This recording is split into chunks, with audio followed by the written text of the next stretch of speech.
All right, welcome to our video on which credit cards you should be opening. This is a question that we get a lot about credit because we talk about the credit utilization ratio a lot. So people are like, which ones should we use? That's what we're going to be talking about in this video. Now, what this is not talking about, if you're coming here trying to say like, well, I'm trying to play the credit card game. I'm not talking about doing this stuff for the credit card game. For those of you that don't know what that is, it's like where you open cards up, you get certain points on certain spend. And you use certain ones for certain purchases to get certain points back so you get from free stuff. I'm not into that stuff, and the reason being is because, in my opinion, the amount of time it takes to do all that, I'd rather be doing something else with my time. For me, the best cards are something that gives me something with decent points. Most of them are going to be free. I am going to talk about a few paid cards. But most importantly, they have great customer service. So when something happens, I can get it fixed very quickly. Like if something happens in my credit score, something happens, the late payment, something, whatever it is, great customer service with a decent point system. That's what I want because I want to simplify my life and be able to just go through and say, hey, this is my credit utilization ratio that I'm manipulating. This is how I do it. These are the companies I'm using. And then go from there. So that's what we're going to talk about. Best credit cards that you should have in your wallet. The one that tops the list for me, and it's tough for me with number one and number two. I use number one a lot because of their business side of their things, but I love number two also. But number one is American Express. Okay. I have, for personal usage, I have their free card. Absolute fantastic customer service. I can't tell you the number of times something has happened where I'm late on my payment.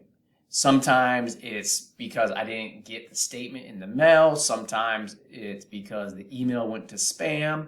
Sometimes it's because I just forgot and I was lazy and I didn't open up my mail or my text messages. And then it's a day later or 2 days later. And it's like, oh shit. And I can't tell you how many times I've called them and I said, I'm late on this because of XYZ. And they say, don't worry about it. They waive it. I can't tell you how many times I've had that happen over the last. I've had that card for almost 15 years. I've probably had that done like 9 or 10 times. They just say, no problem. Like, you have history with us. Like, they're fantastic. I love AMEX from that standpoint. Also, they do have some cool stuff on there for like travel and stuff, so you can use it on that. I love their business cards. So like if you're self-employed, you got a side hustle, you can use their free card. I use their paid card because of the type of points that we get back from it. Because of FitBucks, we put all of our tech stuff on it and everything. Great cash back on that. But the thing that I like the most about their business card, and I believe that their regular Amex card does this as well. There's two things. First of all, it will help you get TSA pre-check. Amex, I believe, actually pays for it, if I'm not mistaken, or it's at a discount. So if you travel a lot, the TSA pre-check thing, obviously you got to get that, and Amex helps you do that. But also, here's the big thing when you travel. Rental cars. If you put the rental car on your business credit card, Amex automatically uses their insurance in case something happens. So even if your personal insurance doesn't cover it, you're still covered if you use your Amex business card. I'll give you an example of how this works out. I was down in Long Beach a few years ago doing some webinars and workshops for like Long Beach and USC and Chapman. And I happened to be in Long Beach, and I was at the traffic circle. Those of you that don't know Long Beach, there's this huge traffic circle where like three main like arteries come into it. When I used to live down there, I used to call it the circle of death. Anyways, I was there, and I got hit in a hit and run. Guy took off. I had an Enterprise rental car. They were a pain in the ass to deal with. I called up, as soon as I got back to Texas, I called up Amex, told them what happened. They said they'll take care of it. Never heard from Enterprise ever again. Everything was taken care of. It was fantastic. So I love Amex. I've had them for years. So that's like the number one card that's coming out of my wallet. The other cool thing though too is like, again, if you fly a lot, Delta Airlines uses Amex. So it's great for flying. And the cool thing about the Amex, like if you do it for business, like if you open up a Delta credit card, through Amex, but you also have like a business gold card, you can combine the accounts And so the points add up on the same account. It's fantastic. But like when you book flights with the Delta stuff, you get more points. It's awesome. Again, I love Amex. I have obviously only one personal credit card with them, but for business credit cards, we have 1, 2, 3, 4, 5, 6. I have 7 business credit cards through them. So I love Amex. They're fantastic. Okay. The second one, and again, this company I love. The reason why I probably don't use them more is because of the business side of it. I've just used Amex business cards for so long that I have a huge history with them and they're easy. But this other card I do use, but not as much, but I love them also, and it's Discover. Fantastic company, fantastic website. In fact, I think their website is actually better than Amex. I think it's better, it's easier to use. It's easier to navigate, and their customer service, again, is awesome. I love Discover, so if you get a chance to go out and get a Discover credit card, that's the second one I would get. Now, I'm going to go through 3 of them.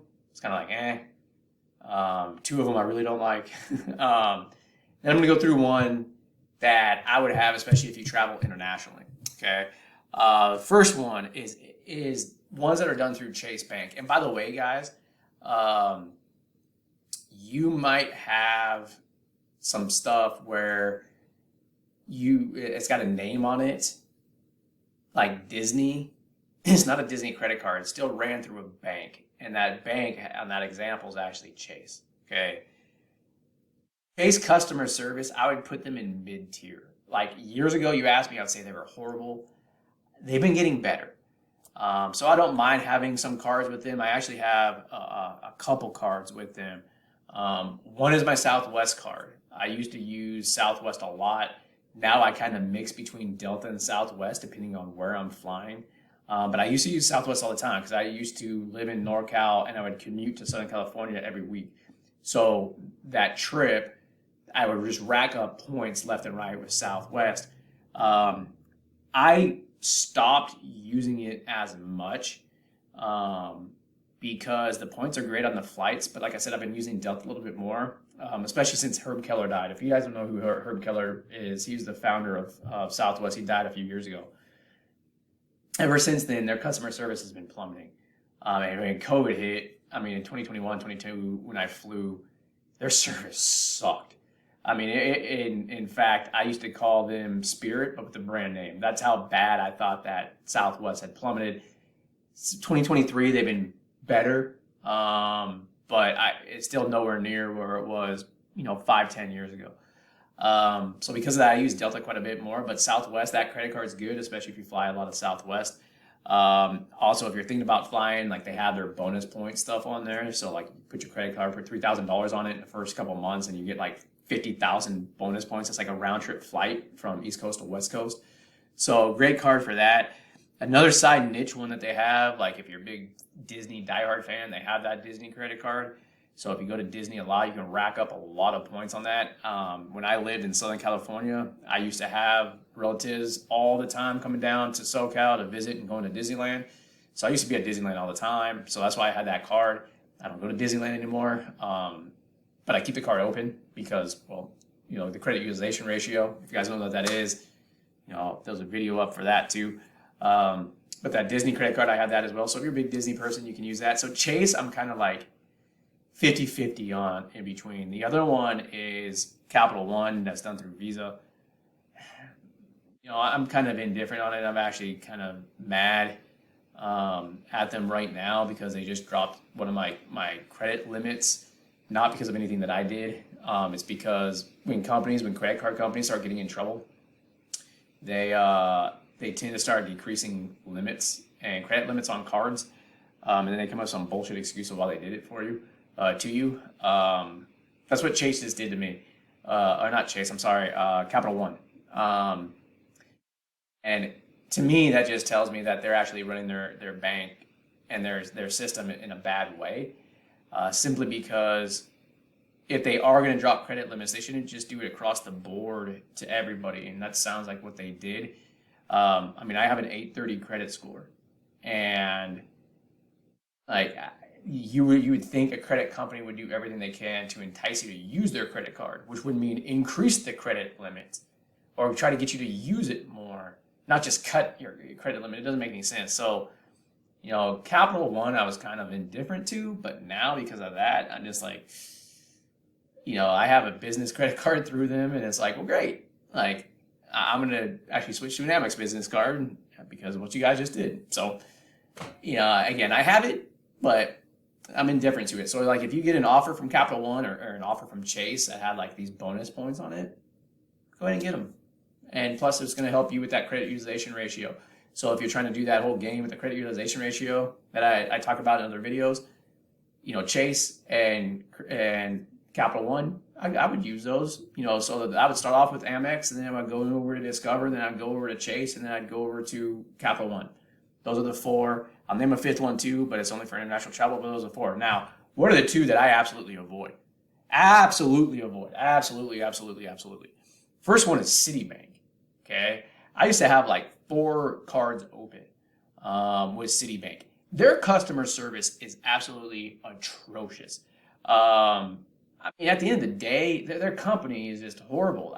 Like the last 20 years, had they not been built out different times or different things happening, like they would have gone bankrupt like 2 or 3 times. Like I hate Citibank. Actually, I call them Shitty Bank. Like let's just be forward with it. I can't stand them. They're horrible, horrible, horrible, horrible. So bad, in fact, so bad that I never close credit cards because, as you guys know, going back to that credit utilization ratio, you don't want to close credit cards. But there was ones where I had to open for like a year or 2 or 3 years. I just closed them. I said, F it. I don't even want to deal with you guys. Now, I still do have one. I have the Citi Preferred Diamond card or whatever it's called, simply because I've had that card for like 18 years. And that one, I can't close. Like, it's because of what it would do to my credit score, because of the history on that card. I don't want to close it. That's the only reason why I have it. And I literally spend like once every 6 months, I'll put like a $2 candy bar on it for my daughter. And then I go in home and pay it off ASAP because I just don't want to deal with them. So Citibank, I hate them. The other one that I absolutely avoid is anything coming from US Bank. Their customer service was always bad. And I had a US Bank card because back in the day, my dad had a lot of accounts with them. And back in the day, they were really, really good. They got acquired by a company probably about 10 or 15 years ago. And since then, they just slid downhill. But I knew a lot of people at US Bank. So I had that card because I had bank accounts there and stuff too.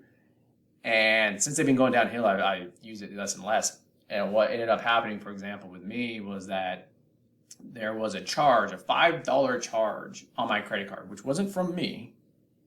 And then they never sent me a statement. Now, without going into details on it, they ended up sending me to collections, which destroyed my credit score. And this happened last November, by the way. Destroyed my credit score. It was all absolute bullshit. And their customer service and their managers would do nothing for me. And this was a $5 charge, keep in mind. And I'd had this card for 15 years, never been late once. And they told me so much bullshit on the phone. Now, the only reason why I got it reversed, and this is the part that pisses me off, is I'm very familiar with lending laws and consumer protection laws. So I knew what they were doing was illegal, and I knew what they were telling me was absolute bullshit. And that they still wouldn't do anything. So like if I would have been someone that didn't have that background, and they were telling me this, I would have been screwed. But I knew my legal rights, and I had our business lawyer that we use for FitBuffs draft me up a 1-page letter basically saying, like, you guys broke this law, and this law. Like, I told them exactly what the rights was on their letterhead. Like, these are the exact consumer laws that you guys broke.